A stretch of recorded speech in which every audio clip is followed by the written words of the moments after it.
Hey everyone, welcome to this lesson on persuasive paragraph writing. We're doing this introductory lesson to match up with our March Madness book defense. So, you guys have selected the book that you think is the best one that you have ever read. And in part of that assignment is that you have to write a paragraph, a persuasive paragraph, arguing for the stance that your book is the best. It's going to be going head to head against other books that other students think deserve that title as well.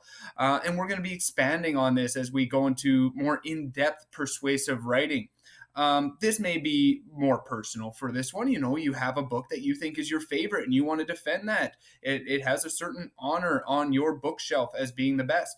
We're going to be expanding later onto other topics that you may feel strongly about, such as should teenagers have a curfew in town, or should cell phones be allowed in class? You guys will be able to take a stance on an issue and argue for or against it. But we're going to start kind of simply with our persuasive paragraph and about our favorite book. And so we're going to look at what makes it the best one, give some evidence for it, and really try and develop a strong paragraph defending it. So let's start off with just what is a persuasive paragraph. The goal of a persuasive writing is to convince your reader that your opinions about an idea are correct. Whether that's for or against an idea doesn't matter. You take a stance on it and you're defending that stance. You bring in ideas and evidence to support your idea, and you go from there. Now, there are certain parts of an effective paragraph. For this one, particularly, you must have a title. You must have an engaging topic sentence, that first sentence that clearly states your stance and what the rest of your paragraph, or in some cases, the rest of your essay, are going to be about. You must have at least 3 supporting points and examples for this paragraph. It must be spell checked. You must have the first sentence indented like every paragraph, and you must have a clear concluding sentence that wraps up your idea and restates your thesis or your first sentence that you said in a different way. It just wraps up and kind of brings to a conclusion what your entire paragraph was about strongly. Now, with this although personal stance, you don't want it to seem personal. You want it to see like, no, this isn't just my own personal belief. This is what everyone believes and is strongly opinionated about. So you don't want to use words like I, my, we, or us. You should write in the third person. I think, in my opinion, I believe, shouldn't be used as well because again, that's putting a personal stance on it. You want it to seem like everyone has this idea, and that arguing against it would be silly.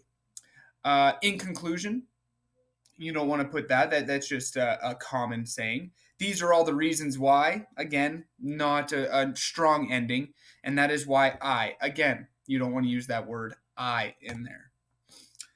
So on your planning sheet, you want to have a few structured ideas. The first being, what is your goal or thesis? A goal or thesis is a statement that describes one side of an arguable viewpoint. What that means is just states what your stance is on the topic. What is the thesis or point you're trying to argue? For myself, some of my favorite books are some of the books from the Halo series, or I really loved reading The Lord of the Rings and The Hobbit as well. So my stance would be The Hobbit is arguably one of the strongest and most well-written narratives out there. Obviously, that sentence could use some work, but I'm trying to argue that that is the best book that I have read and that others should read as well. After you've stated that, you want to go on to your main reasons. You'll need some good reasons to support your goal or thesis, your stance. Briefly state 3 main reasons that would convince someone that your thesis is valid or that your argument is right. So you have reason 1, give evidence. Reason 2, give evidence. Reason 3, give evidence. Say if I chose the Halo series. The Halo series expertly brings in elements of both the video game culture and very good writing stance areas.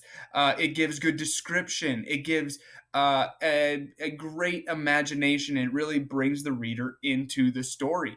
So I would have to give evidence for that as well, and that's the next part of it. Facts or examples. So just like you have back here the reasons why you think it's the best, give facts or examples to do that. Be specific. Give quotes from the book. Give examples from the book as to why that is specific. You don't need to give direct quotes for everything. You can be general, but you need to give evidence to support your claims. Finally, once you give all that, you want a conclusion. So, a piece of persuasive writing usually ends by summarizing the most important details. In this case, it'll be just one sentence. Uh, you want to state again what the reader is to believe or do. In the future, we're going to be looking at this again. Your persuasive paragraph writing, you also want to acknowledge opposing viewpoints. Part of persuasive writing is recognizing that, yes, there are opposing viewpoints to this. You could say that in a sense like, while others may argue that this book is better, they're wrong because, and then you give more evidence to that. So you want to acknowledge in the future opposing viewpoints and develop arguments against why they are valid in an attempt to discredit them to begin with. Example, although some may say that having cell phones in class is a distraction, when used properly, the benefits far outweigh the potential loss in learning time. So you're acknowledging that some people might say this against your argument, and you already have an argument against that. So it's about being prepared and being thorough in how you're defending your idea. Now, another great thing about this is have flow in your writing. I know we've talked about this a lot when we've looked at our writing, but you want effective transition words. So I have a couple links here, and I'll update these as they go as we develop this further. But these have two links to effective transition words as well. I just wanted to include this quote. All good writing is persuasive writing, persuading the reader to buy what you're selling, to side with you, to believe the tales you tell. So everything that you write is really trying to persuade the reader to believe the story that you are telling. And that's by an author named Ramsey Eisler. If you want to explore further with this, to really delve into this persuasive writing, especially when we start getting into letters to the editor that we're going to be trying, you can check out this YouTube channel. There's a specific playlist. She has many other videos as well, but this Teaching Without Frills persuasive writing playlist has some great examples on how to develop